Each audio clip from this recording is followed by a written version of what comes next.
Hi there. So I'm currently yes. Oh, so for today's video tutorial, for today's video tutorial, I'd like to show you how to add subtitles in your Filmora 14. Okay, because there were a lot of changes in from the last models and versions of Filmora, and for Filmora 14, what you can do is that you go to titles. Yes, so click on titles and then click on speech to text. So from here, you can do just a clip selection or the entire timeline sequence.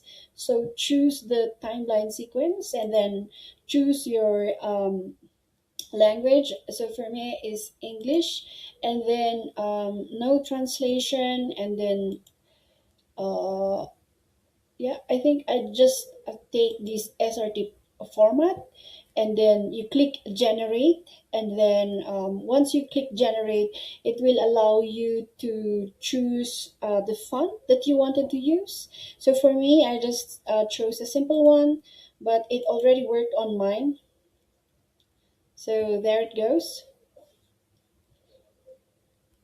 Yeah, so yeah, there. So let's do that again. Just click on titles, click on speech to text, and then choose your choices here. Okay, that's it. Thank you. Bye.